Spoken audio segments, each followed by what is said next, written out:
Lavera, you can go ahead now.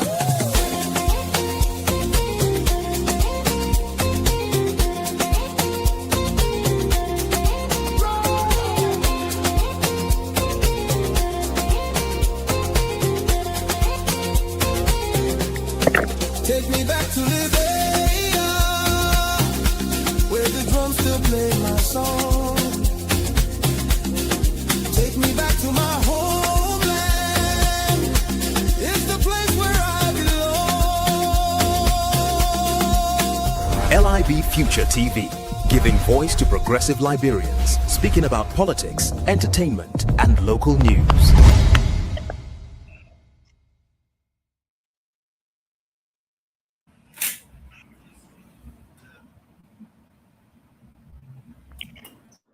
Can I go ahead, Isaac?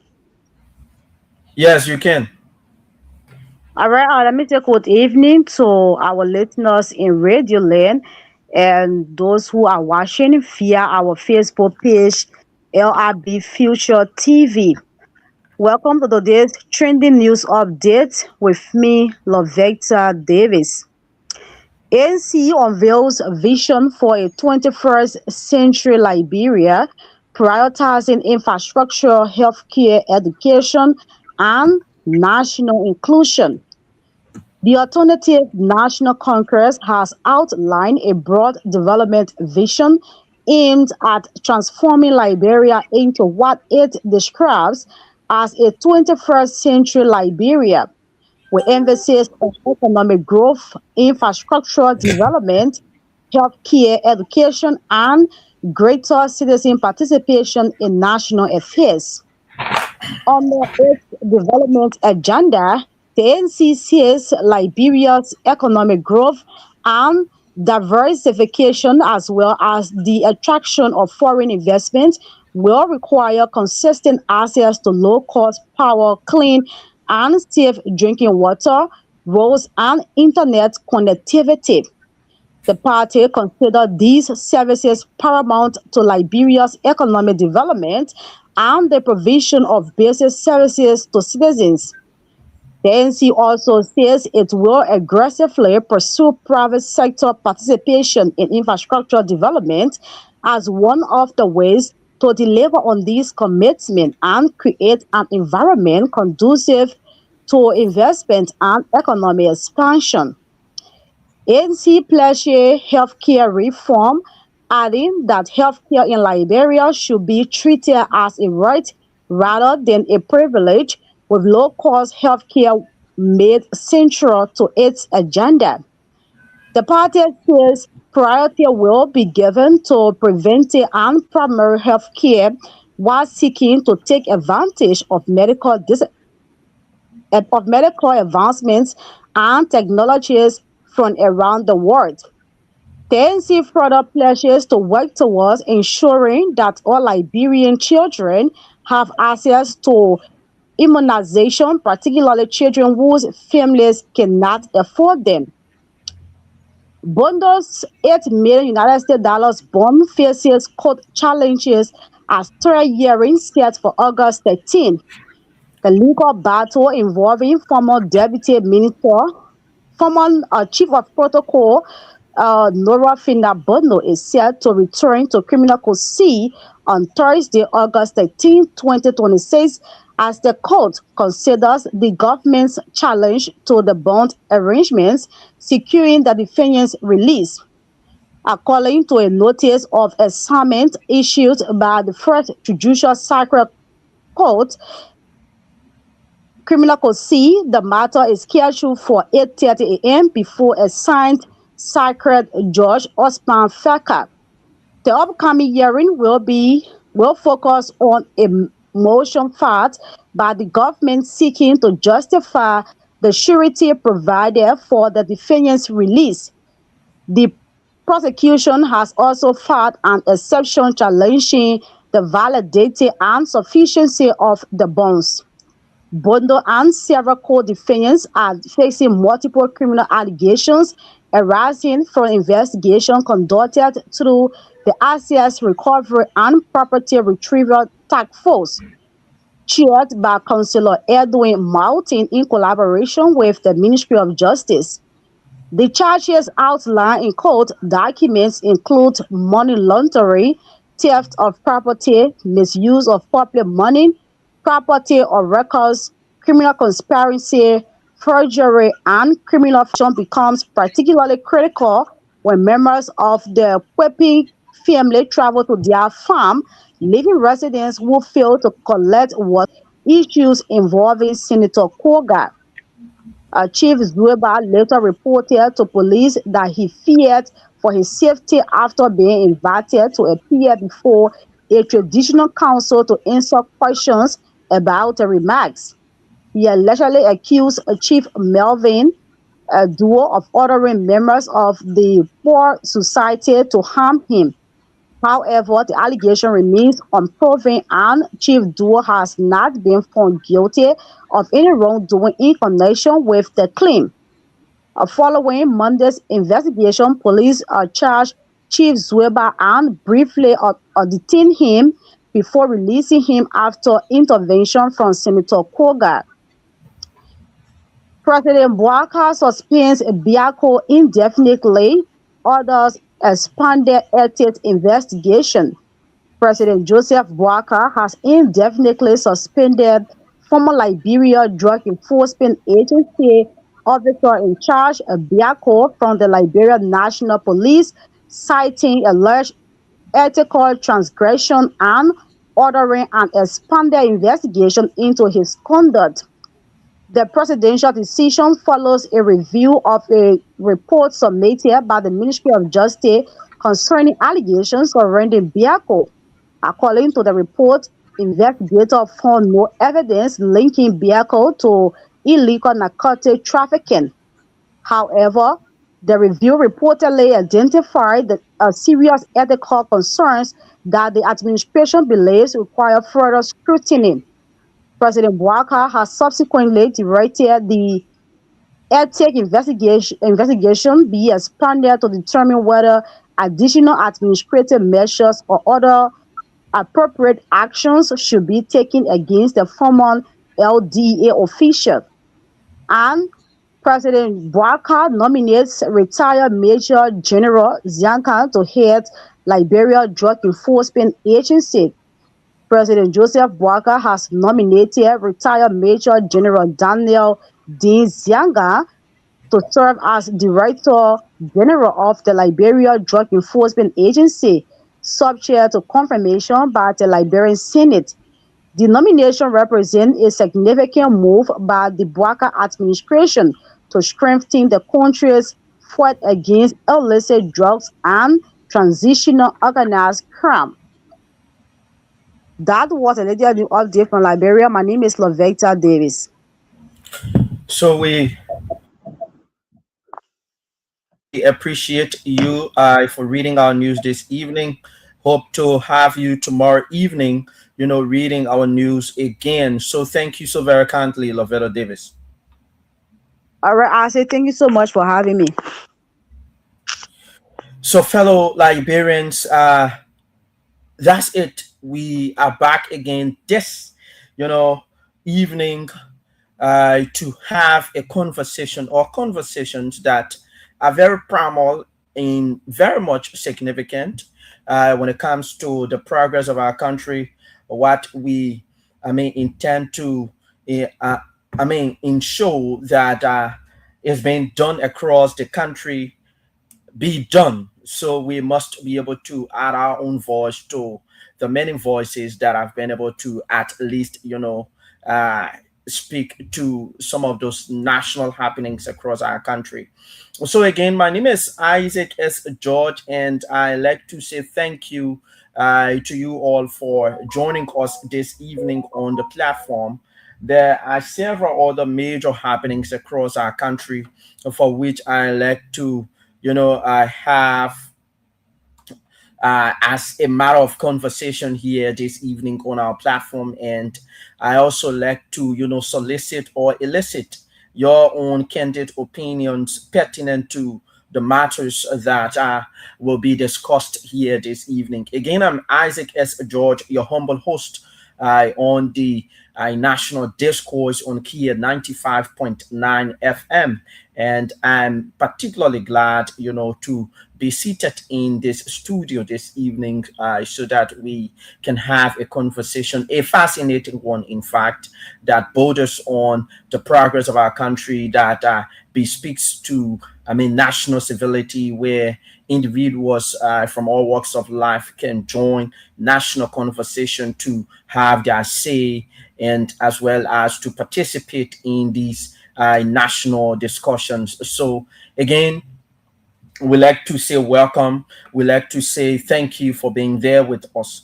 Let us firstly remind you, fellow Liberians, that government, government, when a government is in power, or an administration is in power, because one may want to argue that government is continuity, and it is an argument that I like to accede to, I like to agree to said argument. But on the other hand, when an administration of government is in power for a specific period of time, it is not a semblance, or it is not symptomatic of one individual or group of individuals to become very hostile, to be particularly beclouded by power, to be overwhelmed by authority given to them as a means by, throwing tantrums, spewing of gibberish, as well as engaging in trivial conversations against critical voices of the critical voices against the administration. The essence of government and governance, fellow Liberians, is to lead the people for whom you were placed in authority to lead, to give them the life they want to live, to ensure that their living conditions be transformed to an appreciable extent, that they may like to a larger extent, commend you for the work employed thus far. And as a result of that, fellow Liberians, you become enshrined within the history books of that particular nation or that society. They gave you a national honor, by implanting you amongst those of the national heroes and heroines. But in Liberia, I want to be very emphatic. In Liberia, it is particularly unfortunate. For me, I believe that people in positions of authority in government and governance, they unarguably become a national disgrace. They become a national disgrace because they mismanage the positions for which they are in. The positions for which each of you occupy today, they are not positions that were bestowed upon you upon birth. No. Those positions each of you occupy today are positions for which other individuals, even before you were breathed, there were people that occupied those positions. They served. It is another argument as to how they did serve, but it is a fact that they served, whether they served in a draconian manner, whether they served, to the collective interest of the citizenry or the Liberian people, is another argument. But the conversation here, fellow Liberians, that is particularly important for us to know is that positions of authority and power in our nation are positions for which other individuals have served in, and other people will serve in those positions in future to come. So one person, I want to re-emphasize, cannot sit in a specific position and tend to believe in him or her narrow mind, or he or she may have a very small or narrow conception of the realities of the day, and as a result of that, he or she may throw tantrums, invectives, and use all lots of negative expressions against critical voices that are speaking against the administration of the day. One may want to ask, why is Isaac making these admissions? The reason why I'm making these admissions is, one, if you listen to the Deputy Minister for Public Affairs at the Ministry of Information, Daniel Sando. Daniel Sando, fellow Liberians, is one Liberian minister that you mismanaged the sacred podium of the Ministry of Information. Meaning the Ministry of Information statutory responsibility is to inform the public in a very credible, responsible, comprehensive, and professional manner as it relates to government workings, what the government intends to do, what the government is doing, what are the positives the members of the general public can take from the operations of the government, and to a larger extent paint a picture of optimism that the Liberian people can see, and that they can believe that yes, indeed, the government of the day is progressing. The government of the day is making tremendous progress in the collective interest of the Liberian people. That is the essence. That is the essence and the statutory responsibility of the Ministry of Information. However, it is ironical as well as disproportionate. Ironical, disproportionate, and very appalling and disgraceful that Daniel Sando, who is responsible for public affairs, that is, to engage the public pertinent to, like I said initially, workings of the government, is spewing gibberish and targeting critical voices against the administration. It is unfortunate, fellow Liberians, and I do not want to believe that Daniel Sando understands basically a single tenet of responsible communication and professional communication. I do not want to believe so, because if he understood exactly, or have a twinge, or have just an element of communication expertise within him, embedded, enshrined, and perhaps he has to a larger extent may have gone to a school or an institution that provides opportunity for those of whom that aspire to be individuals that may be found in the quadrant of communication experts, where Daniel Sando to be someone who may have acquired all of those education, all of those enhancement, those professional empowerment, he would not have been speaking the way he been speaking. Daniel Sando has targeted states actors in this country. He has targeted statesmen and women. He has mismanaged the podium of the Ministry of Information. And one should be able to sit on platforms such as this one and say to Daniel Sando that, Daniel Sando, it is indeed unfortunate of you to utilize a national platform or a nation-owned platform or the state-owned institution to throw out gibberish, tantrums, and trivial statements against people or individuals that may be very critical against the government.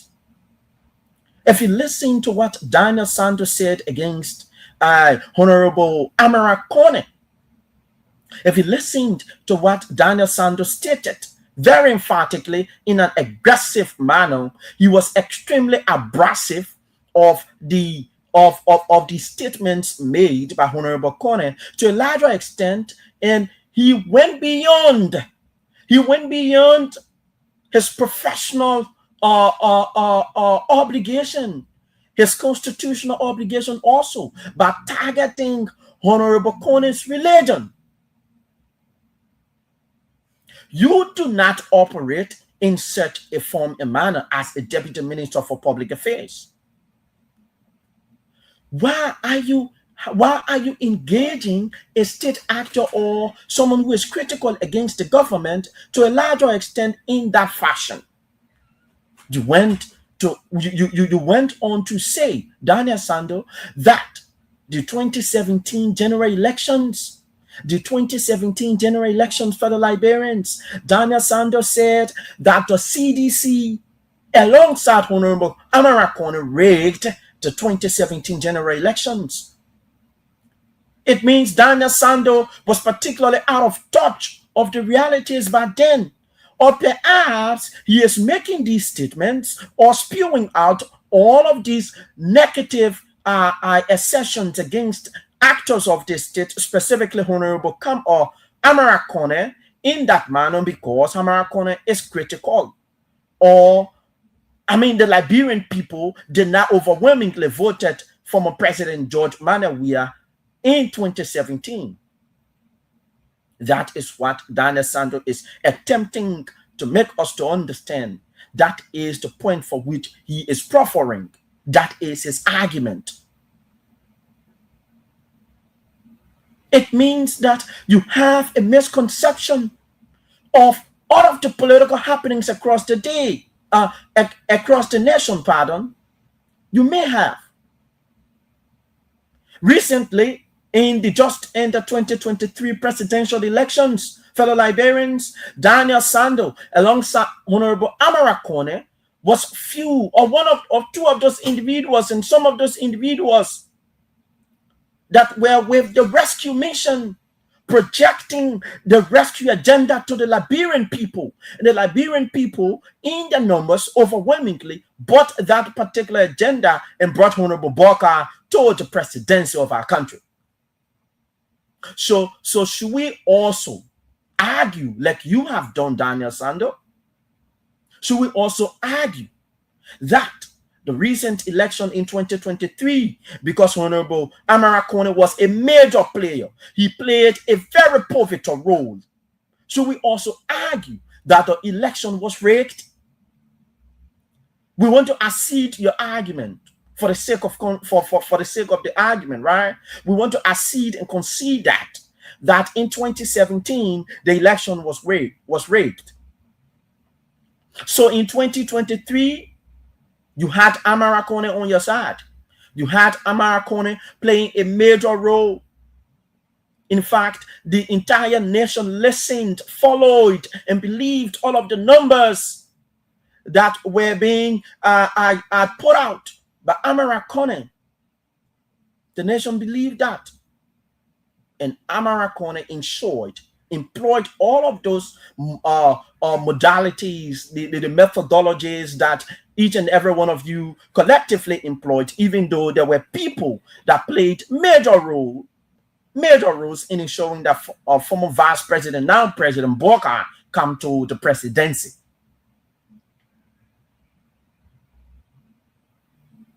So, fellow Liberians, you cannot be speaking to individuals that are critical against the government in an aggressive fashion.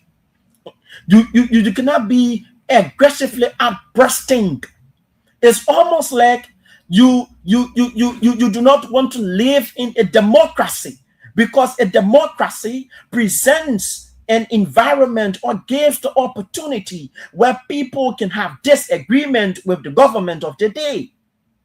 where people can disagree to agree with the administration of the day, where people can say the path for which the administration is peddling is not the path for which that is symptomatic or emblematic of the collective interest of the Liberian people, but rather is in stark contradiction to what the Liberian people intend, to what the Liberian people intend to see, the path for which the Liberian people intend to peddle.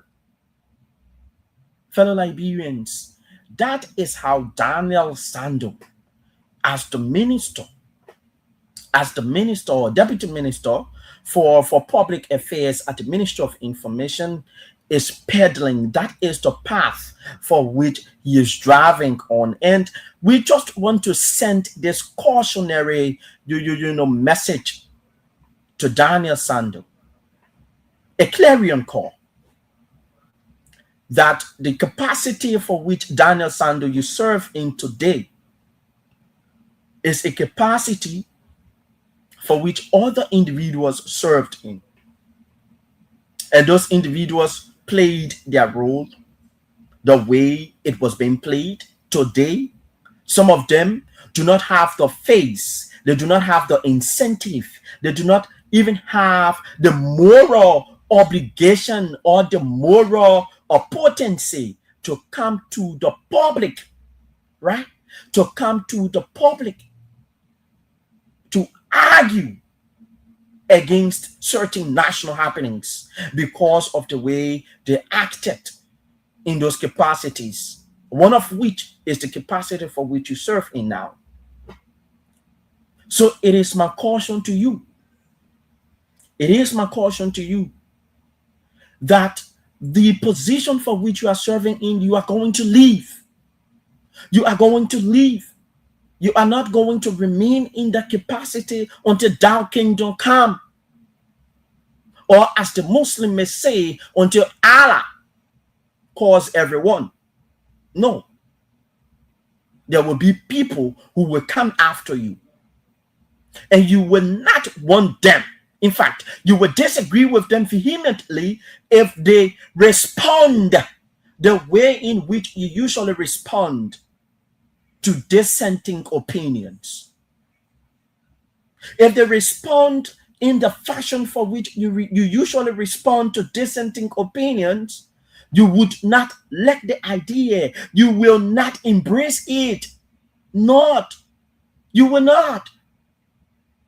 So Daniel Sando, you should be very responsible enough. It is a caution note to you, my brother.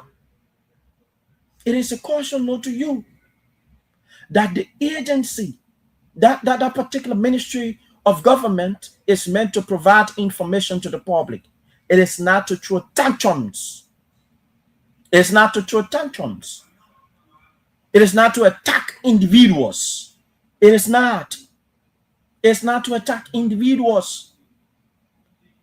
It is not to misinform the public. It is not to create public hostility amongst the citizens. No, Daniel Sando. No. No. You don't serve in capacities in such a fashion. That is emblematic of arrogance. It is emblematic of arrogance. You cannot abate critical voices in a very rude, virile, and aggressive fashion by the utilization of invectives. No. No, Daniel. No.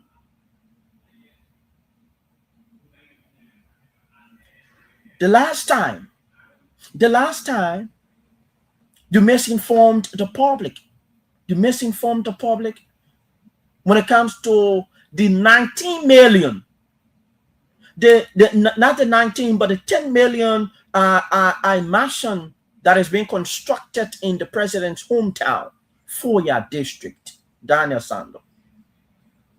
You misinformed the public by saying that it was an MRU project. Later on, the presidential press secretary, Kulavi Fofana, came back and contradicted you by saying that it is, you know, a national, not a national project, but a peace project, right? All of this contradictory information is coming from the government's arm of information. The government's arm of information is misinforming the public, the general public. But you are not concerned. You are not concerned about your output, Daniel Sando. What you are particularly concerned about, I should say, as per all of your actions and inactions, is being extremely abrasive, very abnormal and aberrant in nature. That is what you are concerned about, Daniel Sando, is to be very arrogant and rude. I don't know who are those people that are giving you the pieces of advice they should give you, but I think those pieces of advice given to you are very wrong. Those pieces of advice given to you, Daniel Sando, will allow you to slip to a slippery slope that you cannot recover from. Indeed. Because when the argument concerning the Unity Party begin to abate, when it begins to subside, when it begins to reduce to a greater extent, in a dramatic reverse, Daniel Sando, what incentive will you have to come to the general public to argue on behalf of those individuals you are currently arguing on behalf of? You have no moral rectitude because you are tarnishing your moral obligation by insulting individuals. Now people do not see you as a minister, but just one little boy or one young man who is extremely arrogant, who doesn't organize himself to a greater extent in a very responsible fashion to deal with the arguments of the day, but rather give contradictory statement in a fashion that is extremely hostile. No, Daniel Sando, you do not behave like that. You do not behave like that, Daniel Sando. You are a big brother. And that is my cautionary note to you. You do not behave like that. So, fellow Liberians, if you are just joining us, this is Kia 95.9 FM. I'm Isaac S. George in your company this evening, driving you from now up on to 9 o'clock. We are having conversations pertinent to major national issues across our country. And one of our first talking points is the issue regarding the aggressive outburst against Honorable Amara Kone by the Deputy Minister for Public Affairs in Daniel Sando, for which we intend to, caution him and admonish him that it is indeed imperative that he be extremely courteous of the way he engaged issues across our country, issues of major national concern. He should be particularly meticulous and circumspect, extremely circumspect, that the Liberian people do not deserve a minister that is aggressive. The Liberian people deserve a minister that is compassionate, that believes in engaging in responsible conversations in a professional fashion where you can disagree and agree without fomenting hostility. So that is the conversation we are having here this evening about Daniel Sando, amongst all the national happenings across our country. There is something going on in Nimba County that I like to a larger extent, add my voice to. Because if for any reason our voices is not being added to all of these happenings across our country, it will be extremely unfortunate. It will become a disservice on our part.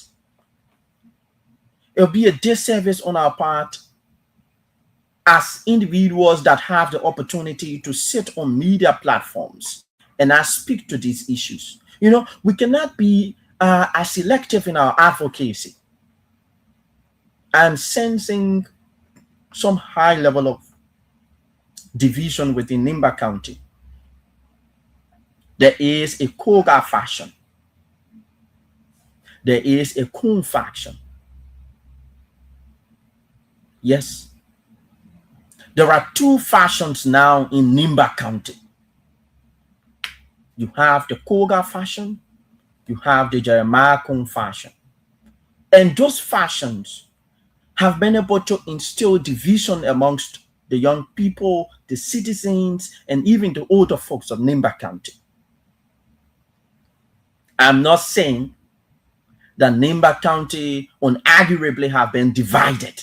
No, that is not what I'm saying. I'm sensing division, or there are elements that are brewing division in Nimba County, and those elements need to come to themselves.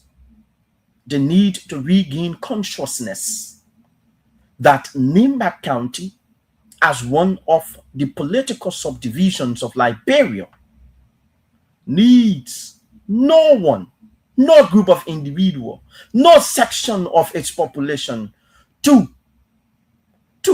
gravitate toward division. No. Nimba County doesn't need that. And every other part of this nation do not need that. Simply because a nation divided against itself cannot progress. A nation divided against itself cannot make tremendous progress. And what I also want you all to understand, fellow Liberians, as you are listening and following live this evening, is that whenever we as Liberians, patriotic enough, nationalistic enough, those of us that believe that we should preserve this nation to our hearts, those of us that hold greatly the virtue of jealously projecting Liberia out there and defending Liberia's image out there, we cannot see our national division on home soil, and then we remain tight-lipped and close our eyes, blindfold ourselves because we do not want to speak to those issues. We would definitely speak to those issues because we believe that those issues are very vital. Those issues are very vital. And the vitality of those issues cannot enable us to remain tight-lipped. So therefore, we are saying to those elements from the Kun fashion and the Koga fashion that division is not the order of the day. To drive developmental change, to transform this nation, it is important for us to concert our efforts collectively, not in a divisive form. We should not splinter, but rather come together under a singular umbrella and argue about the driving force of this nation. Yes, that is what we should do. So I hope that people who are in Nimba County, those of the citizens of Nimba County, should understand that division should not be the order of the day. Right? Division should not be the order of the day.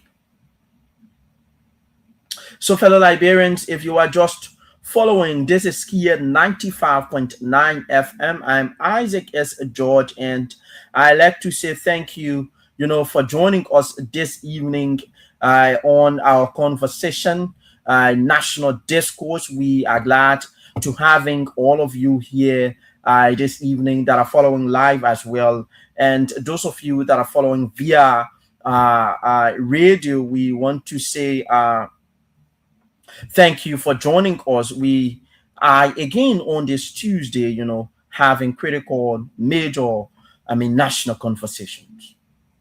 So we're discussing NIMBA's potential division.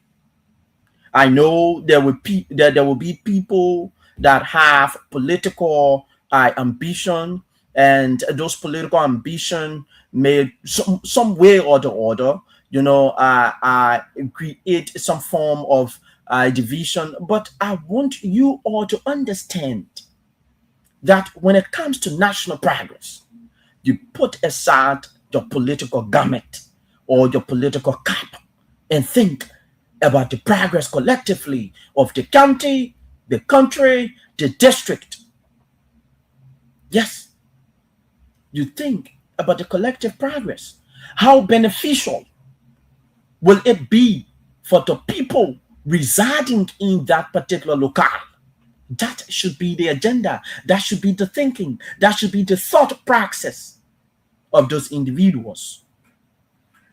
And if it is not like that, then we who sense division, those of us who see potential division, can say to you, no, fellow Liberians, we do not deserve a divisive leadership across our counties in this country.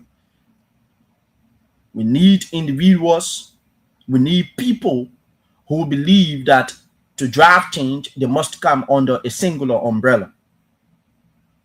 And that is the argument. That is the conversation. That is our belief.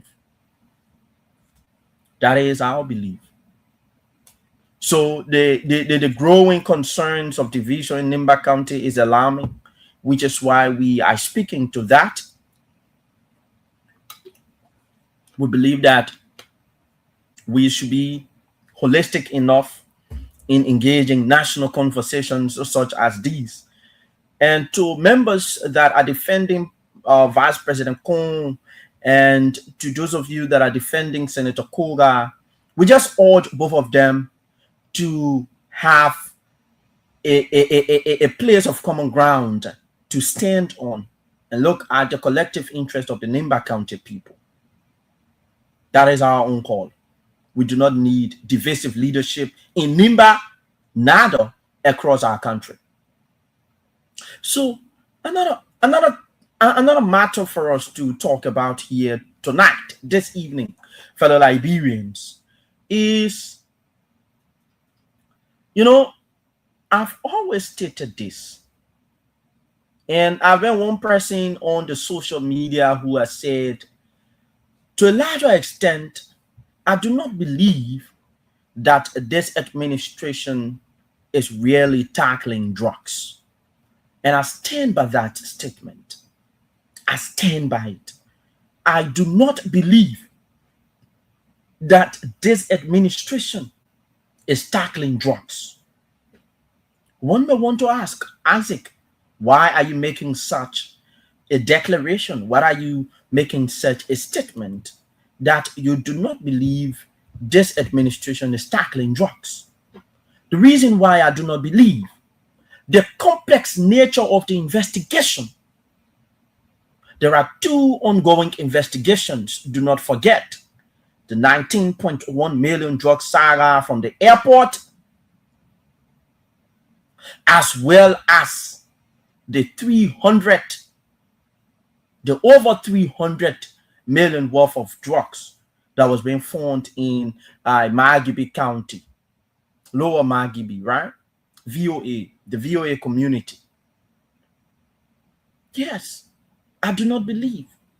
So let us analyze some of the happenings, some of the actions by law enforcement officers, the way the president has handled this matter also, and the way I feel and think of how members of the public are conceiving this entire ongoing investigations, and what we can project from this entire ongoing investigation, fellow Liberians. One, 19.1 million worth of drugs was being discovered at your only international airport, the Roberts International Airport, after having received intelligence from the the United States Embassy in Monrovia, that there is a whole cartoons of drugs emanating from the storage to board plane to go to England, and the securities of the airport must ensure that they intercept it before it leaves the country. That was when the Joint Security acted.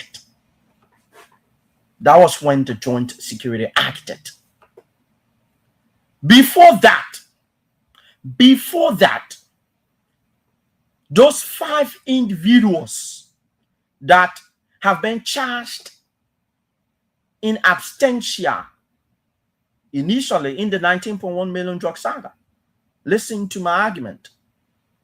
Before that, those 5 individuals that were being charged by the Liberian National Police were in country. One Michael U.S. Brown, in fact, he was in jail. Today, he is out of the country. Who ordered his release from jail? The court ordered his release from jail accordingly for sick leave. That is, he's supposed to attend to medical attention. He's supposed to have been examined medically by medical practitioners. And after said examination, if he should have taken treatment would have been given to him. And he subsequently returned to prison. Today, that brother is out of the country.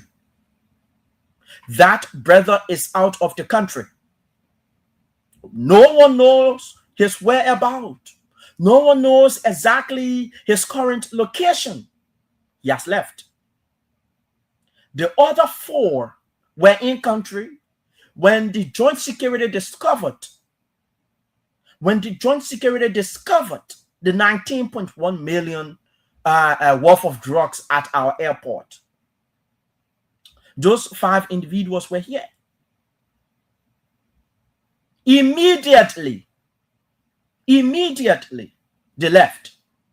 If for any reason you had individuals in connection to this entire saga, every security border everywhere should have been tightened for people to not easily leave this country. Most precisely, those of the individuals in connection. Those people in connection left. And the president is still picking low-hanging fruits. And people want us to believe that the president is doing an incredible and commendable job, such that we should say, thank you, Mr. President. No! The president is doing little or nothing. He is doing little or nothing to fight this drug, to curb it. That does it for the 5 persons. They have been charged in absentia. The government, through the Liberian National Police, the Justice Ministry, or the Joint Security, has not yet been able to inform the public as it relates to the status of their ongoing investigation with those of the 5 individuals that have been charged in absentia.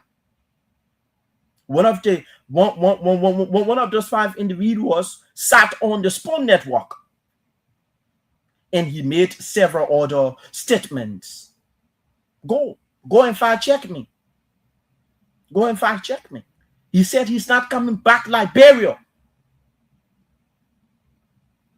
I think he was the security director at the Roberts International Airport, if I'm not mistaken. The president with those of the individuals involved into this matter, the president has only dismissed. The president has only dismissed individuals without charging them and carrying them to court. Without. The drug law of our country is non-bailable, fellow Liberians. It is non-bailable. But those of the individuals in connection with this entire drug issue, they are parading in our streets, corners. They are at their various houses, relaxing themselves. Yesterday, Biago was relieved of his position. Prior to that, accordingly, the president gave Biago and the Justice Ministry 48 hours to conduct an investigation.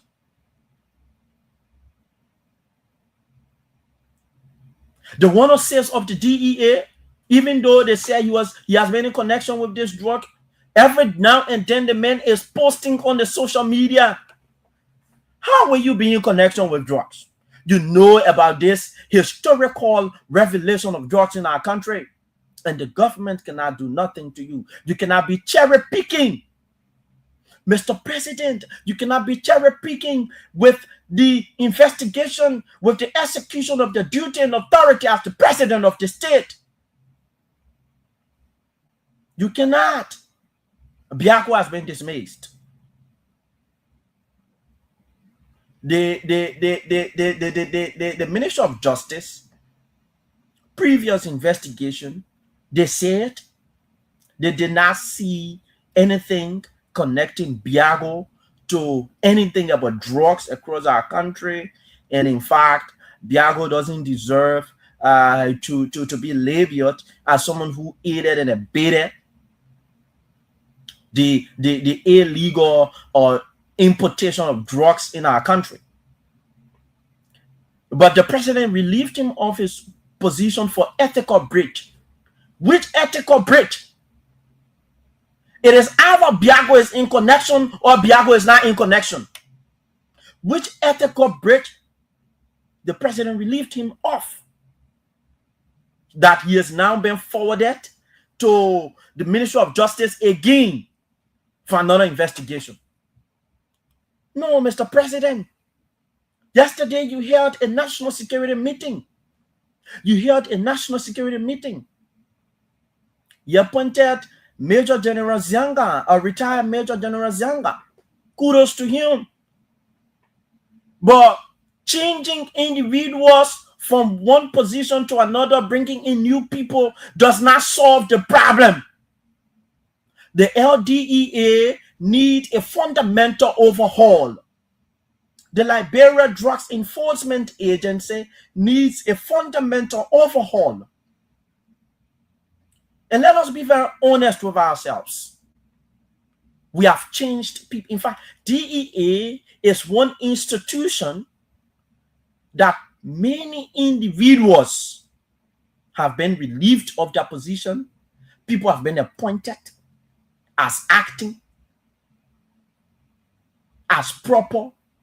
And it is unfortunate that the issue at the LDEA remains unchanged. So, Mr. President, that is a very elementary administrative understanding that the LDEA does not just need changing individuals. No, it needs a serious, rigorous administrative overhaul. You cannot change few individuals and you want to believe that the problem at the LDA is now being solved. No, it is not. It is not being solved. It's not. There is serious fundamental administrative issue going on at the Liberia Drugs Enforcement Agency. And that is what we should look at. That is what we should look at. And we'll be very, very honest with ourselves enough. That is not about the people you change. It is about what you do to the system. It's about what you do to the system. Since since this entire drug saga, since this entire drug saga, only one person has been taken to court. The foreign nationals are in jail. The president dismissed at least 13 persons, and those 13 individuals are not in jail. Oh, come on. Connect the dots, like Rodney here usually say. Connect the dots. The owner of private bar, the Leroy Harris guy, who they said was being taken to prison. We did not see charge sheet, we did not see court eviction order, and all of those things we did not see it. Someone is talking about due process. But immediately those foreign nationals were arrested. We saw it on TV. Where is Leroy Harris today? Can the Ministry of Justice come to the public and tell us that Leroy Harris is in custody pending investigation and court hearing? Can the Ministry of Justice come to the public and say that? We are hearing that Leroy Harris has left the country. He is in Spain. We do not know how factual this may be, but as speculation is ongoing and we cannot see Leroy Harris anywhere around, we want to hold those arguments true until the government can come with refuting claims that yes, indeed, Leroy Harris is on ground, he is in country, and he is at the central prison. I listened to one government propaganda recently, James Good Flomo, and that other one, he was insulting again. Insulting. He was insulting again. So, fellow Liberians, we like to say thank you again for joining us. This is Kia 95.9 FM. I'm Isaac S. George, pretty seated in your studio this evening. We are having critical national issues. We are having conversation about critical national issues, and I like to say thank you to every one of you that have been following us via the internet, and those of you that are following us, via radio as part of our, today's broadcast. We like to say thank you, and this is the national conversation, right? We're discussing serious national issues here this evening. It is now 8 o'clock. At 8:30, we will take calls. But this drug issue is very, very much important that we cannot, as I usually say, remain tight-lipped, right? We cannot usually remain silent. No, we can't, right? So I usually state, fellow Liberians, that when I come on this platform, I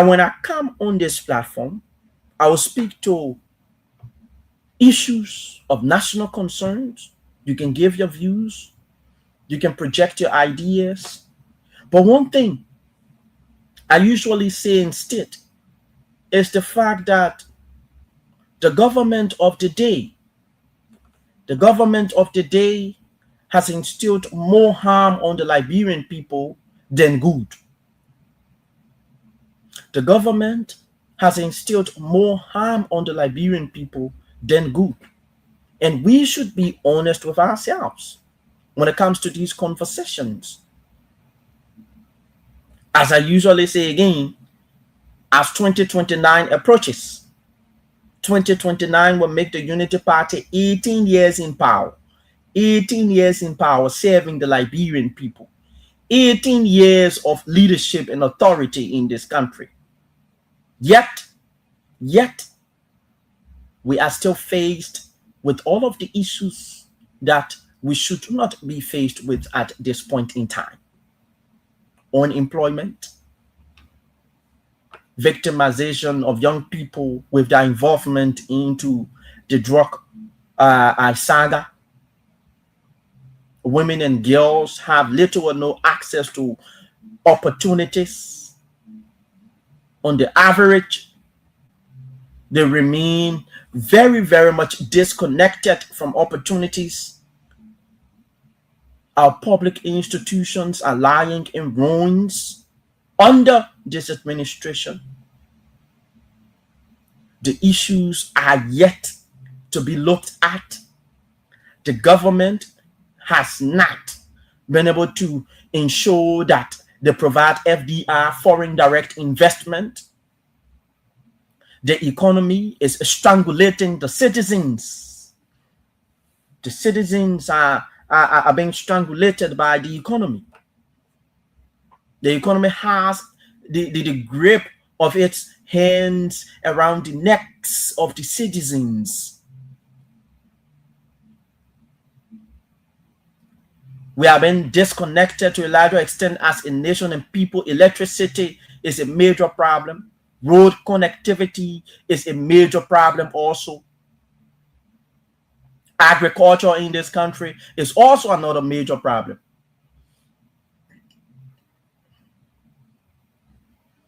The bread and butter issue is yet to be settled. The bread and butter issue is yet to be settled.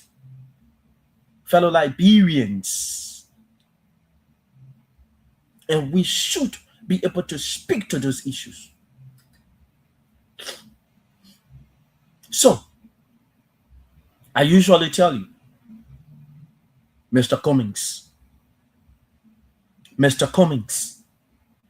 for me and other Liberians that are sick and tired of recycled politicians, we believe that Mr. Cummings has the best ideas to lead this country. He has the technical know-how to bring job opportunities to the Liberian people, such that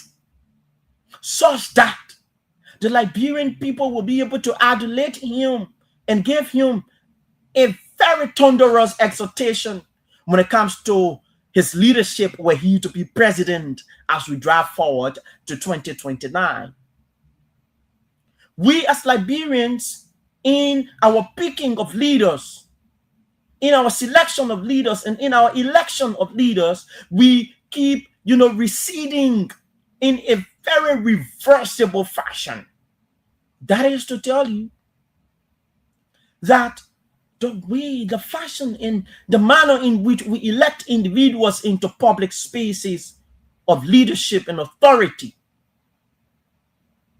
is so antiquated, it is so archaic to the extent that those same people come back to harm us. They enrich themselves, their family members, people in their circle, and forget about you and myself.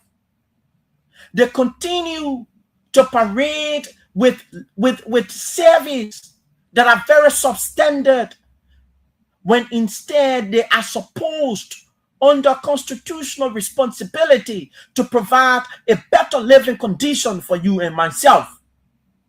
But what to do? They resort to corruption. They resort to personal aggrandizement. They resort to living invisible opulence in our faces. Such a stark disrespect and a huge monumental slap in our faces, fellow Liberians.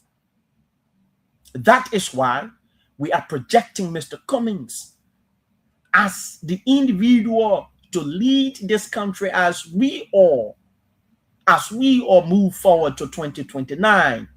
Because it is our believability that with the international connection Mr. Cummings has, were he to be president tomorrow, you and myself will not cry as we are crying for job opportunities, as we are crying for investment. This government has failed on its responsibility to ensure that it bring or it attract FDI, foreign direct investments, in our country. Since the president became president, there has been no single investment that has come to this country to provide job opportunities for you and myself. And you know what is much more frustrating than that? Is that this president, fellow Liberians, proceeded prior to him becoming president to argue that he would have reviewed major concession agreements, those mineral development agreements, those MDAs that were placed on his table, because it is his belief that those MDAs were not working in the collective interest of the Liberian people, and they were not living up to their obligation to the agreements made through and by the government of the day. And as the result of that, there should be some level of alteration. Those changes should affect immediately the living conditions of the people. But fellow Liberians, go to be a mountain. Go to be a mountain.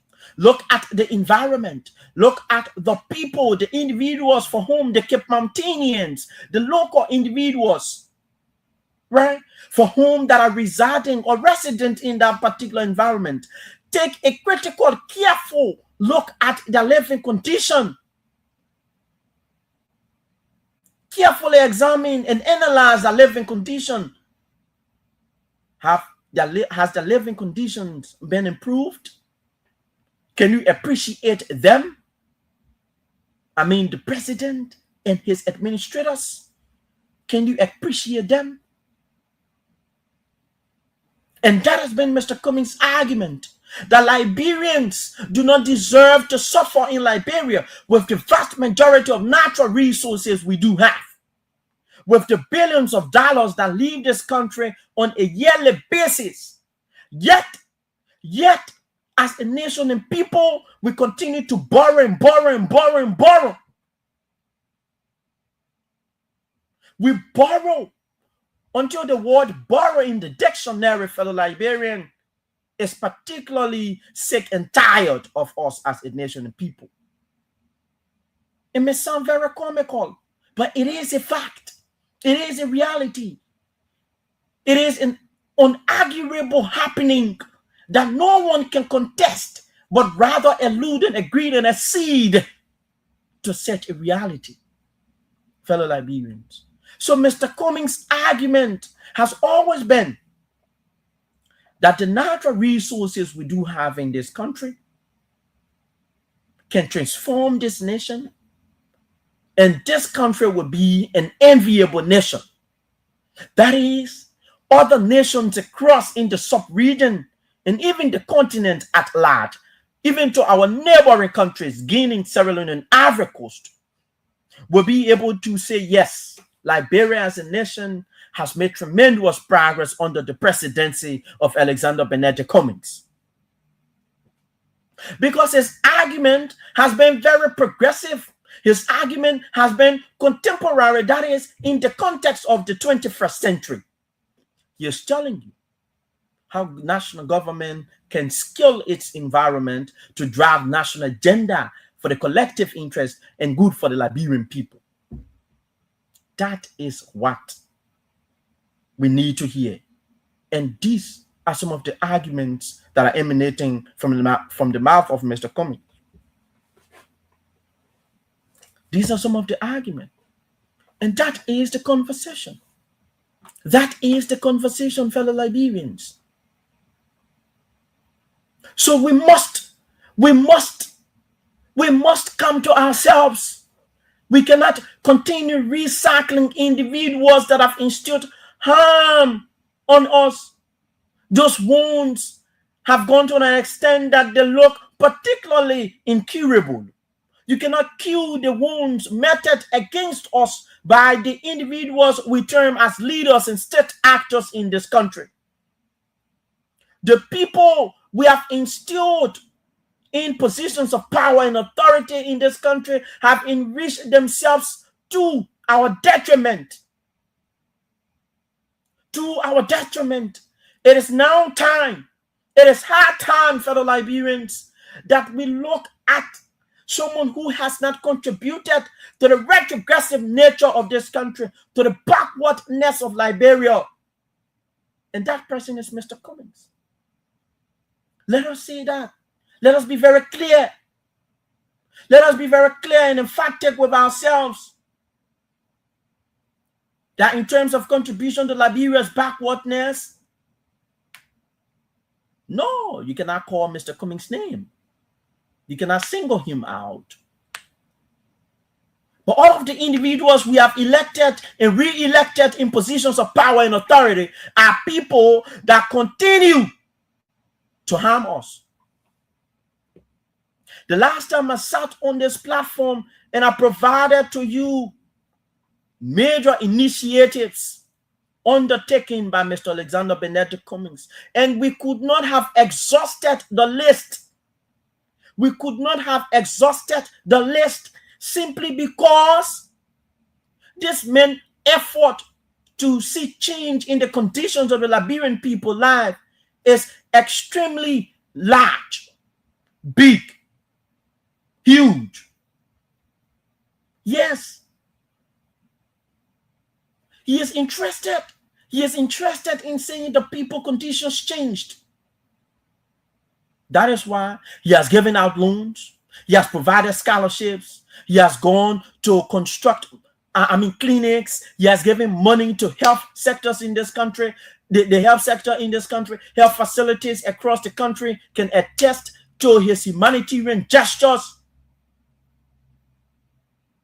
Yes, they can attest to that. The records are there. The records are there. Those records are living. Again, Mr. Cummings achieved the humanitarian award when Ebola was ravaging the fabric of our society, when Liberians were dying by the day as a result of the Ebola pandemic virus, right? By the Ebola virus, fellow Liberians. Mr. Cummings was one of those Liberians that put his boots on the ground. And he said, no, the country from whence I come, its people do not deserve to be in such a very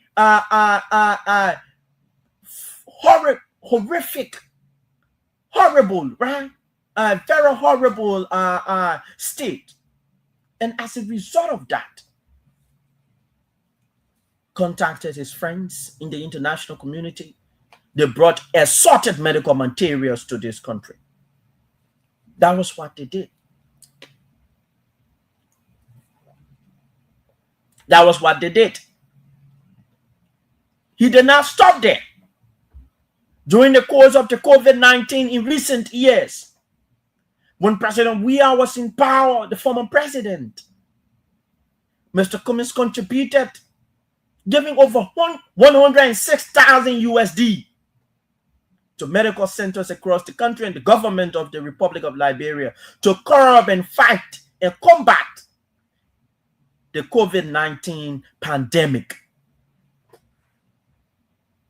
So this man has a history. This man has a trademark of humanitarian work, of contributing to national issues, of seeing and seeking the need of the people for whom he aspired to serve. This man has also provided ideas, progressive ideas that government can utilize to ensure that Liberians in their numbers have access to employment opportunities. This man unarguably has the technical expertise in terms of provision of jobs and opportunities. This man has the international connection. This man has the international connection, fellow Liberians. Recently, he sat in Kigali. I think Kigali or Rwanda has tend to be corrected. One of those Central African countries. He was there amongst 250 investors. 250 investors. Right? discussing how they can scale the continent of Africa. How they can scale the continent of Africa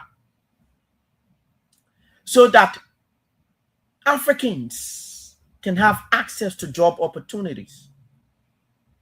So that Liberians who may find themselves in such web may have access to job opportunities, right?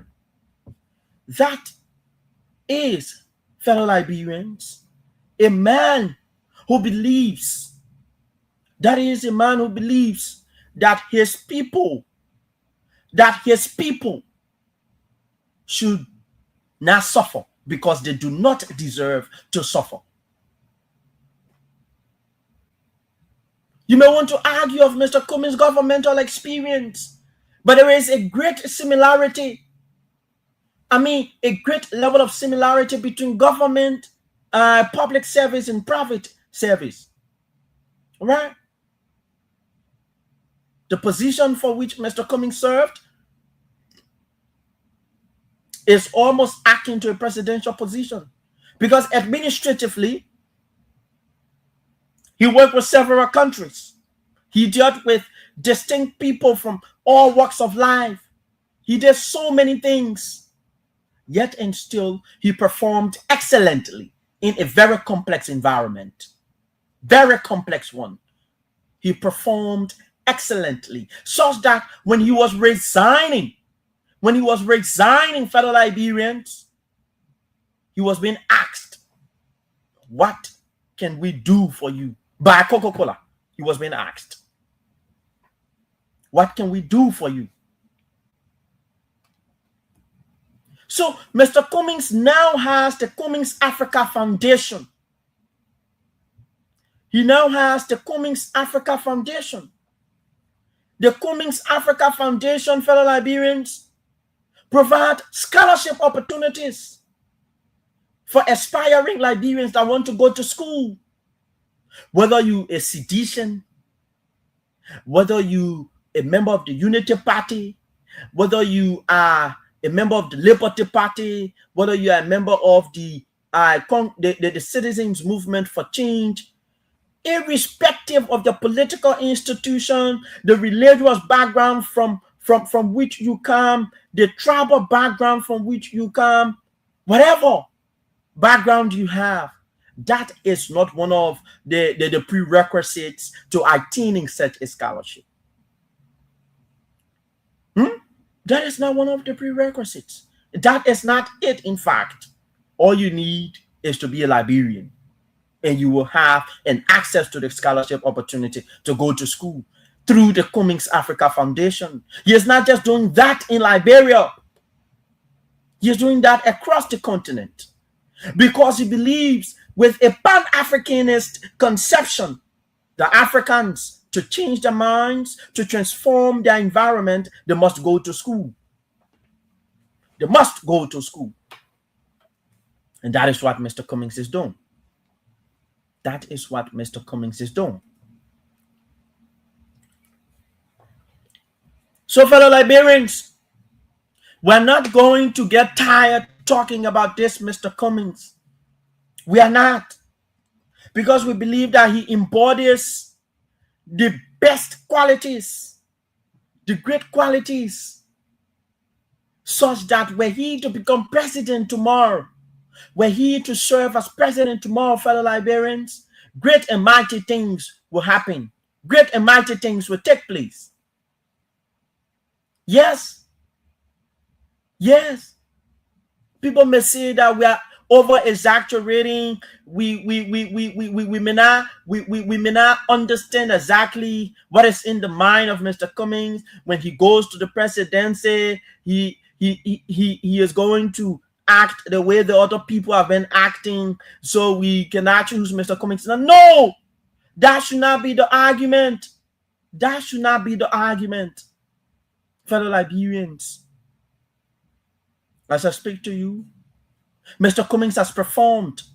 Someone said the best way to predict the future is to look at the past and look at the now.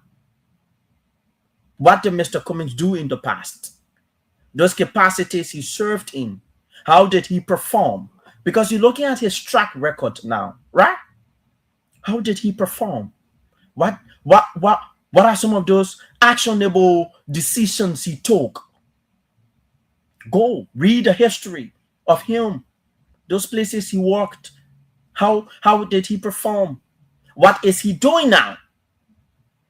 And you can use that. You can use that as an impetus or as an analytical element to project what he will do.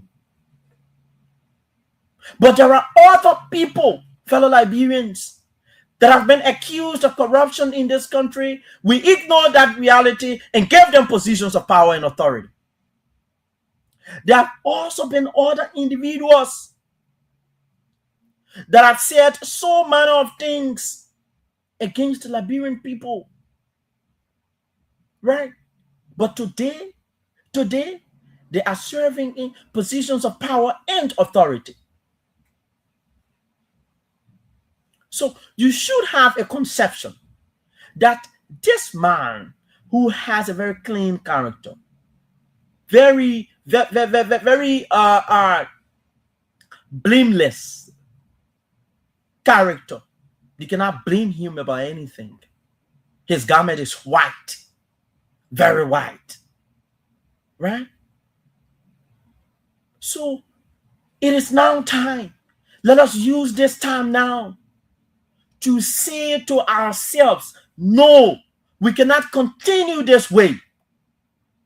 We cannot continue this way. And we must make a change at this point in time. We must make a change at this point in time. Because the people for whom we have elected and continue to elect have failed us massively. They have massively failed us. Fellow Liberians, they have massively failed us. They have. They have massively failed us. So if you are just joining us, this is Kia Radio 95.9 FM. And if you are following us live via the internet, this is LIB Future TV. I'm Isaac S. George. In your company this evening, driving you up on to 9 o'clock. We have at least 5 minutes to 8:30, and we will take a course very soon. But we've been having conversation about critical national issues. We initially commenced, our conversation with Daniel Sando, the negative and aggressive outburst of Daniel Sando across our country. All of the time he has been consistent about this particular unfounded and irresponsible, professional way in which he addressed members of the dissenting class, those of whom that disagree with the government, through the utilization of invectives and foul languages. He has done that on several other occasions. And in recent times, he attacked, Honorable Amara Corning for statements made.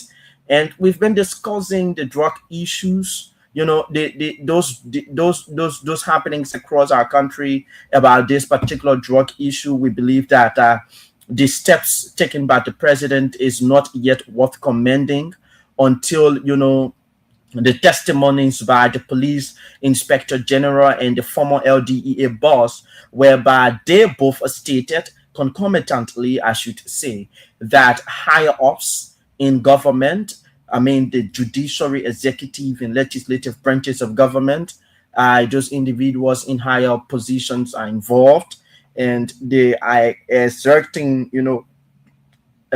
frantic effort, to have the cartel be dismantled.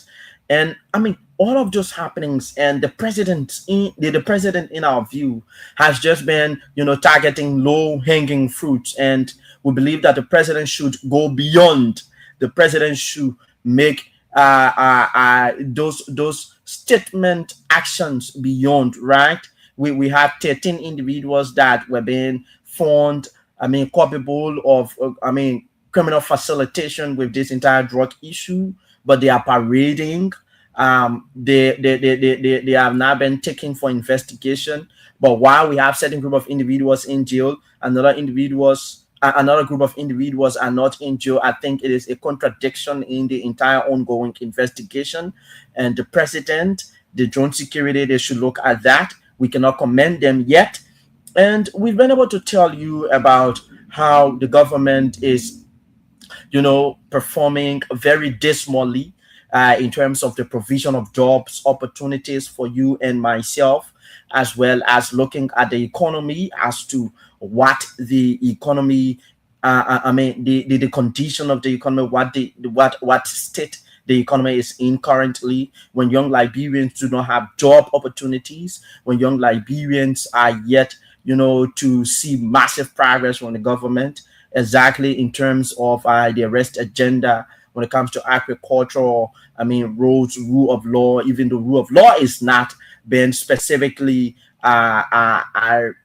respected under this administration. And we've been able to concludingly, fellow Liberians, tell you that Mr. Cummings, we believe, given that he has the international experience, those of the things he has been able to do, testament of great leadership, and it is now time we look in his direction to give him the opportunity to serve this country so that we can have a taste of his leadership, and we should abdicate or renounce or perhaps leave our perspective of how leaders are chosen in this country, that particular retrogressive and regressive idea. It is not progressive in my view. It is now time that we look at Mr. Cummings as a progressive engineer of change, a driving force of contemporary realities, right? So that is some of the major, that is some of the major things we've been discussing here this evening. And I'm about to open the line now, and I look forward to your participations, fellow Liberians, on our platform this evening on the National Discourse. If you've been following, I'd like to say thank you for being there with us. This is Kia 95.9 FM. The numbers to dial are 0777959959, 0881 871-670 are the numbers to call us this evening, and you will be live on the line 0777959959, 0881-871-670 are the numbers to call us this evening, and you will be live on our platform this evening on Kia 95.9 FM, 0777 9599959, 0881-871-670 are the numbers to call this evening to form part of our conversation on Kia 95.9 FM on the National Discourse, where we usually, discuss critical national issues across our country, all of those major happenings. So please dial 0777-9599959, 0881-871670 are the numbers to call. Yes, I think we have a call there. Good evening. Your name is, and where are you calling us from?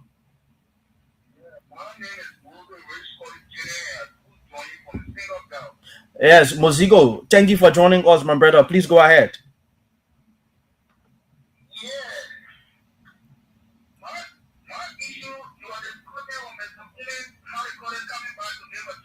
Mm-hmm. Hello? Yes, hello, you getting me? I said yes. We talked about Mr. Cummings.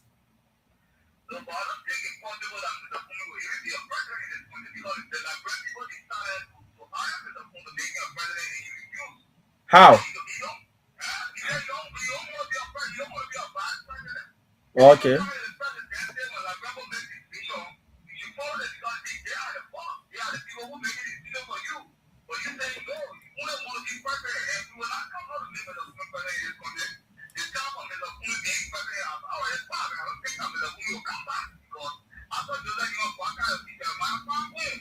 So Moses, you are now speaking for the Liberian people, right? Yeah. Okay, so thank you so very much for joining us this evening. 07779599959 and 0881871670 are the numbers to call this evening to participate on the platform on the National Discourse. We like to say thank you, fellow Liberians, those of you that have been following us live, and those of you that are listening via radio. We want to say thank you for joining us. We have a call there. Good evening. Your name is and where are you joining us from?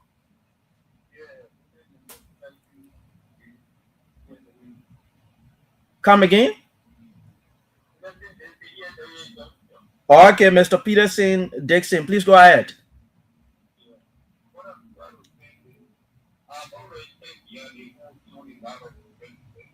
Mm-hmm.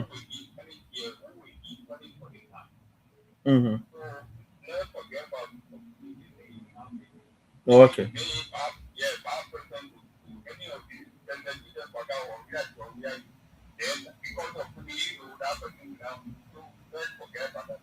Why? Why you think he will not win?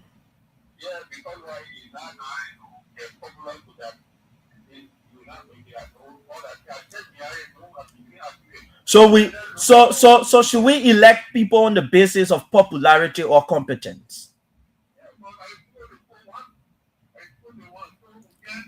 But you believe that Mr. Cummings can make a good president, right?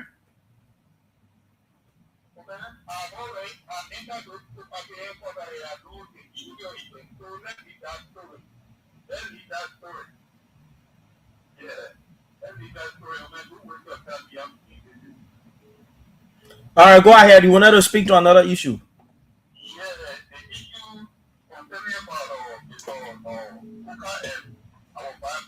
Mm-hmm.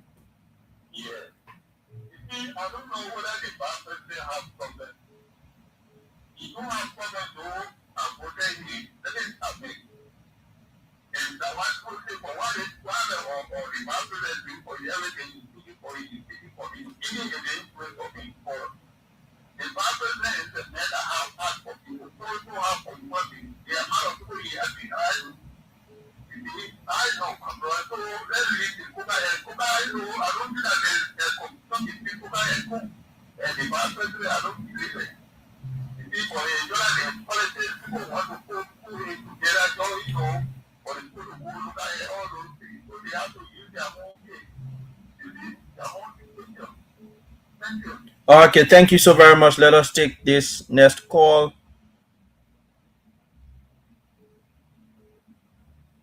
Hello? Hello, caller. Your name is and where are you joining us from?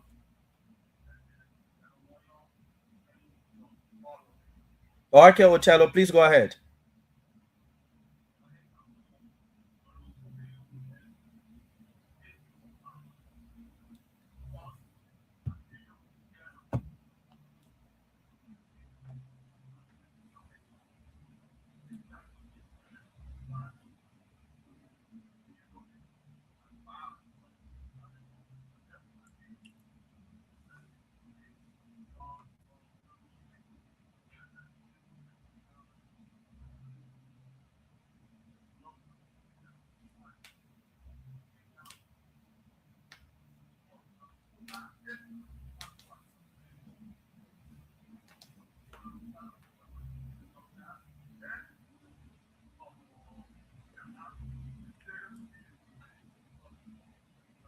Okay, thank you for joining us this evening. 077795999 are the numbers to dial this evening as we are discussing critical national issues across our country. And we want to thank our callers for calling in this evening and participating on the platform. We like to say thank you to every one of you, right? But like I stated, we really owed we really owe no one apology, right? We believe that you may have your political sentiment, you may be from a specific political institution, but aside from politics, let us look at this nation. What tremendous progress are we making? We are more than 200 years of existence, fellow Liberians. Do not forget. We gained our independence in 1847, but it was in 1822 when this country was founded. Since this country was founded, in fact, it is the oldest republic on the continent behind Ethiopia, right? So we are still grappling with elementary societal issues. We are still, but yet we are discussing leadership competence on the basis of popularity. A person cannot make himself popular by himself. So if you believe that Mr. Cummings can make a good president or a good leader, you can join ranks with him. You do not need to remain with the people or the group of individuals, that have harmed this country. So 077795959, 0881871670, 077795959, 0881871670 are the numbers to dial this evening to get your voice being heard on the platform as we discuss critical national issues to, draw back your attention. We've been discussing Daniel Sando on outburst against Senator Cornell. We've been discussing this entire drug saga, the contradictory picture it is painting, the negative image that our country now has, as well as Mr. Cummings. We believe that discussing Mr. Cummings is in no way, a treasonous or a felonious act against the country. We believe that Mr. Cummings has been able to prove himself to the general public that he can make and become a better president, and that is one of the things we should be able to look out for in any individual. Someone who went to the corporate world, exceptionally and excellently performed, and he did extremely well in those performances, and we should be able to give him his flower while he is alive. When it comes to Liberia's border politics, we should be able to allude to the reality that in the midst of all of the propaganda against Mr. Cummings, he remains consistent. His consistency is not just to be called a Liberian politician or a Liberian businessman / politician. No, his consistency, as I have seen over the period, it is on the basis of his desire and his aspiration, right, to change this country. That is why Mr. Cummings remains consistent in our borders politics. That is why he remains consistent. And we should be able to revere him for such level of consistency. We should be able to, give him the flowers while he is alive. That everything that comprised of the presidency, he is not in the race for the presidency for those things, right? He is in the race for the presidency because he is thinking about transforming this country. So, fellow Liberians, please dial 077795959, 0881871670. These are the numbers to call this evening to have your say on our platform. We've been discussing. Yes, let us take this call. Good evening. Your name is and where are you joining us from?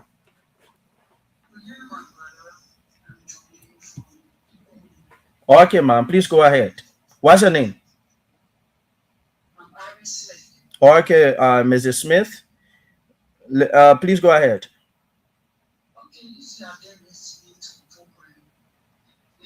Issue of Mr. Cummings and other political leaders. Let me just give you an example. Mr. Cummings' case is almost like a narrow road. Mm-hmm. Because the narrow road means you feel it's wide, broad. Mm-hmm. People most will follow it. Mm-hmm. They take their eyes off the narrow road and follow the crowd. Mm-hmm. Forgetting that the narrow road is where wisdom is. Of course. And so God and God said that somebody told him to second refuse. Mm-hmm. Who are you to tell you what to do? Of course. Who are you? You see when you have to use people that believe in it, and you can't see anything within it. There are people that can see something within it. People that tell you to go as believe it. They see people that lie on his name because they wanted their hair to go ahead, and he should not honor. They want to be broken. Of course. They want people that they push people on them. But they don't want you, they don't want people on Mr. Coming, but they want the people on them. So if I'm going to got two fellows, they had the children, my father should go, my father should go. And he said, no, so what's the big issue in that? I don't want to be on your back. You can't force me. Indeed. You can't force me to be on your back. You are saying you are going to keep on down. I want to keep on down. But you are not seeing it. You are not seeing what Mr. Coming is able to do. All they want to do to what the political being, what they get for this fasting, what they get for this fasting, that all the individual desire. So, and Mr. They will not see what is in the next fasting. As for me, I will vote for Mr. Cummings, whether you will or you will, but I see something in that I want to do see. Of course. And that scene is way of leadership. Thank you, man. For me, thank you. Thank you so very much for participating. 077795959 0881871670. Let us take this call. Good evening. Your name is and where are you joining us from?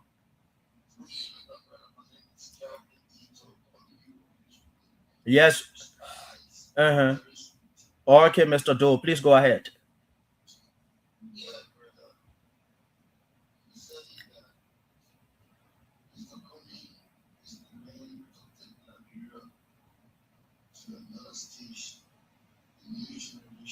Mm-hmm. That is what I believe.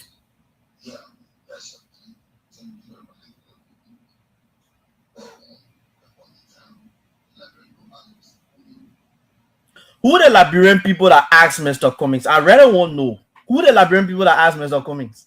Ask him what?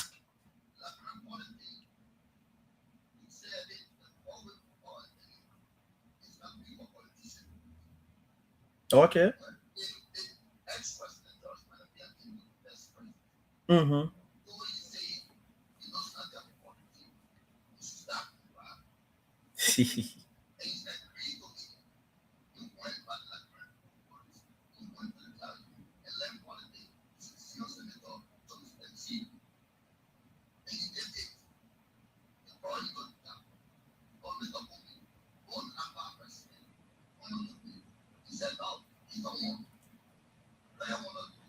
So let me say this to you, right? Mr. Cummings cannot beg to be vice president. He cannot ask someone to be vice president. The vice president is picked by the person who wants to be president, right? There is no record, my brother. Please, you had your time to speak, right? There is no record that can show President Buckeye asking Mr. Cummings to be his vice running mate, and as a result of that request, Mr. Cummings refused. President Buckeye, former vice president, right? He was handpicked by former President Sirleaf. The same with Jewel Howard Taylor. She was picked. She was nominated. Constitutionally, you don't elect vice president. You elect the president. Right? Two of them on one ticket. Because if the president lost the election, the vice president automatically lost the election. So you don't vote for them like in that fashion, right? So there's been no evidence. 1 minute. Go ahead and conclude. Mm-hmm. Mm-hmm. Yeah.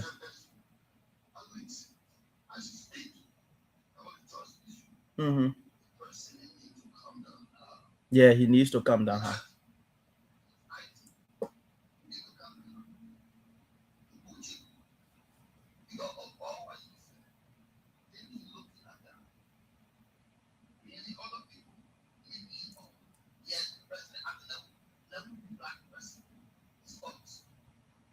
Okay. He leaving a behind beyond. Mm-hmm. When you feel Sure. the art, everything that memories. Okay, thank you so very much for joining us again, my brother. If you're following 077959959 0881 Poker Rabba, good evening. Your name isn't I'm gonna say your name isn't my brother. Jeboy.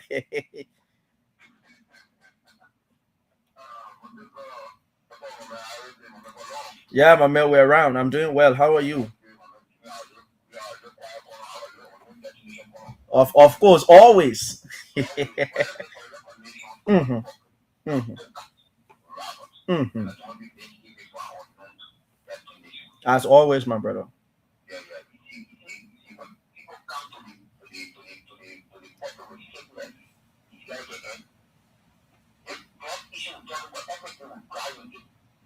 Oh, Pokarawa credit go harmonized. 07779599959 0881 871670. The numbers to call if you are following us on this platform this evening. Poka, I think your credit go harmonized. Okay. We lost that call there. 07779599959 0881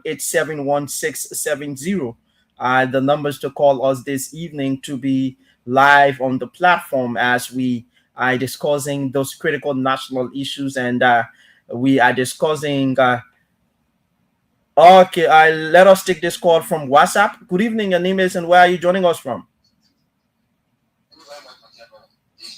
Okay, Poka, yeah. Please go ahead.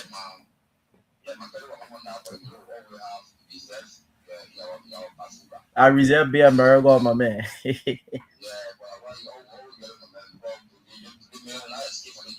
Of course. Gotta hammer them with your intellectual weight. Mm-hmm. Of course.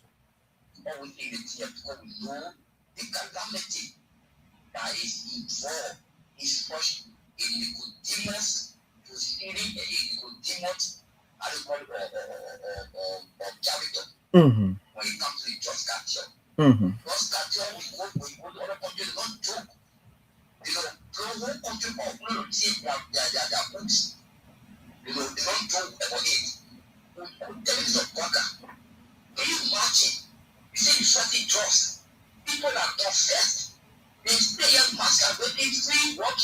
Now the thing that's surprising me, my man, the people there walking around, what a million I want, Mr. President.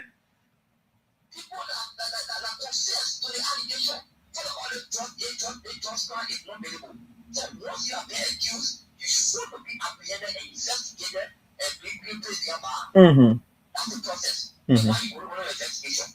Sure.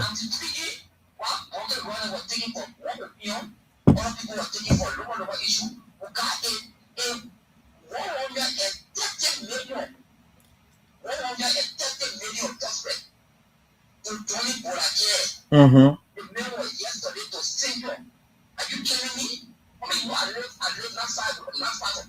I know.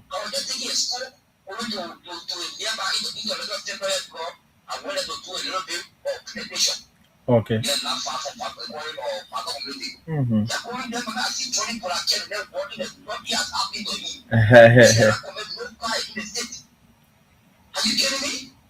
That's the frustrating nature of the entire investigation. Yeah, people don't want to tell the president thank you.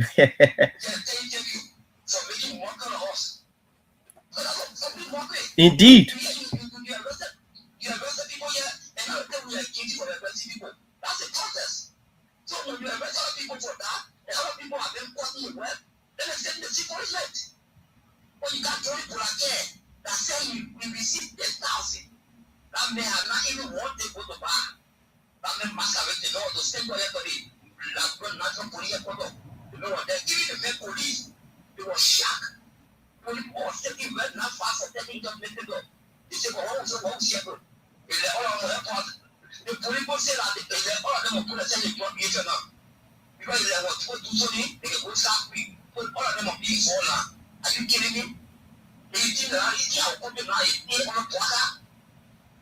come here and tell them what take them for what?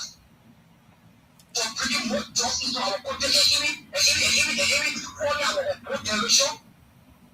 So, don't open jet to get answered by me. When you got just started like every care of country, whatever it was, to the Bola is there with them. To the Bola, nothing, to the Bola, never misuse, like you don't look at us. You have made it, you know, us. You have made it, they should have provided you. All this political calling to call for a very point. Because Bola, when you see that it's drug issue, trust me, I think I will bring it down. What you see, because drug issue, when you also you really, 1 million product on we are ready. We are coming out for you. Okay, Poker. Yes, please conclude in 30 seconds. Yes, the computer is a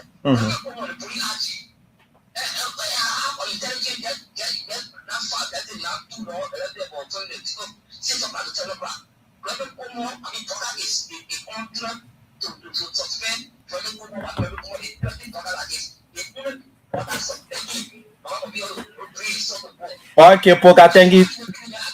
Thank you very much. Let us take this call. Good evening. Your name is and where are you joining us from? Yeah, ma. Please go ahead. What's your name? Yes, go ahead. Your name and where are you joining us from? You are live. Okay, Entiba.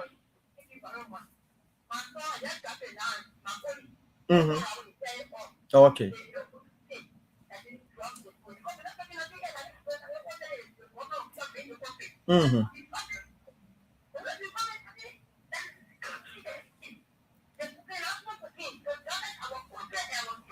Okay.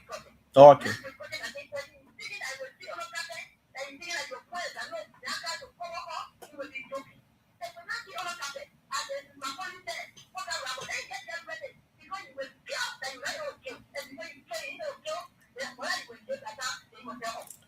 Thank you so very much. Fellow Liberians, we have at least 5 minutes to go. We've been in your company, all of your calls, your major arguments, counter arguments, concurring arguments as well have been particularly appealing. And we like to say to you all, thank you for joining us this evening. We have at least 5 minutes. I don't know whether we can take at least two or one more call before we leave this studio. 077795959 0881871670.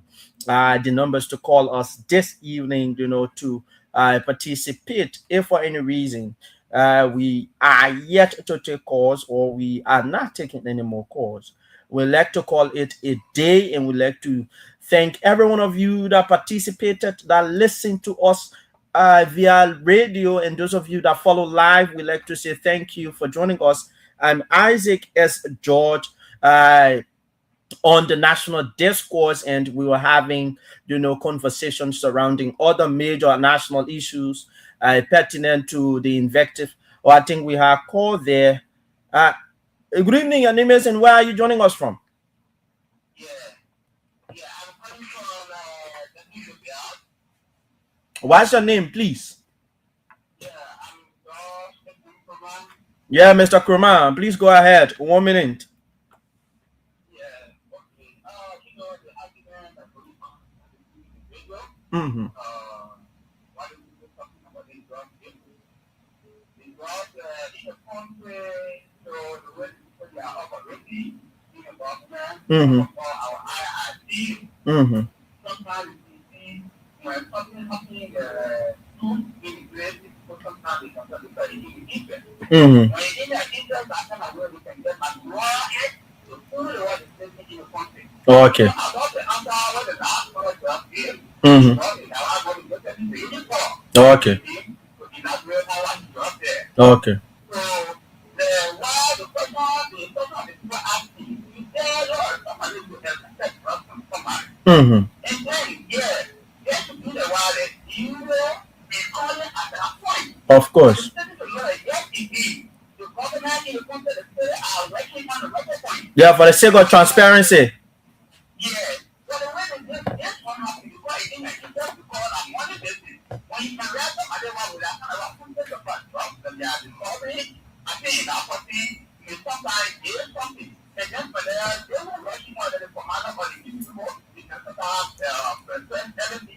Okay, thank you very much. 0777959959088818716. I think we can take one more call before we leave. 07779599589. Yes, let us take this last call. Good evening. You are our last caller. Your name is and where are you joining us from?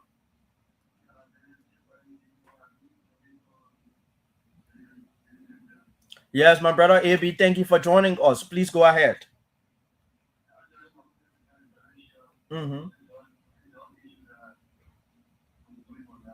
Mm-hmm.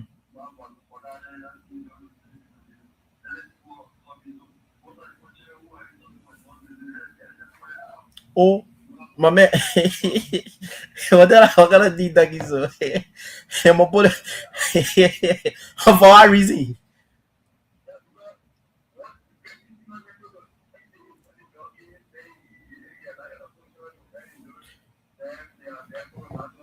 Then the other people then passing around.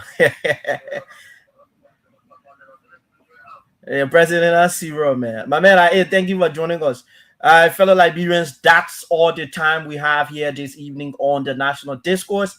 Again, I'm Isaac S. George, and I'd like to say thank you to all of the callers that called in this evening and those of the individuals that did participate. Your calls were highly receptive of us. We, commend the countering opinions from those of the people that did not agree with us, and we also commend the concurring opinions of those of you that agreed with us. Man CC is calling. I don't know. Can we take Man CC? Yeah. Man CC, you are a privileged caller. 30 seconds, Man CC. 30 seconds, Man CC. Yeah. Please go ahead. Mm-hmm. Okay.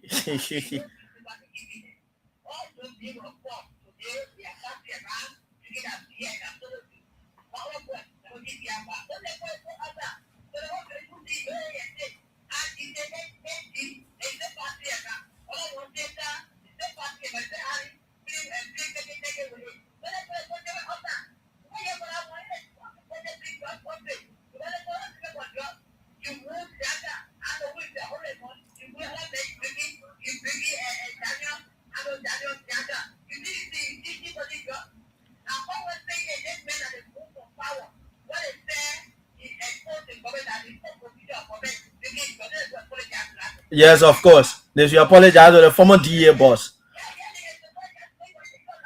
All right, Man CC, let us conclude the conversation tomorrow. We are out of time already.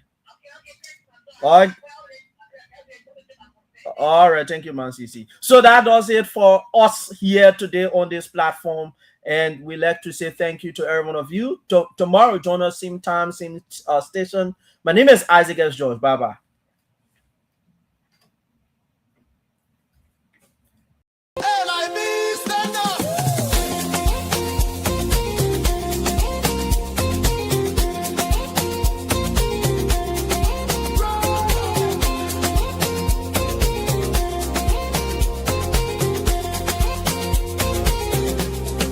Take me back to Liberia, where the drums still play my song.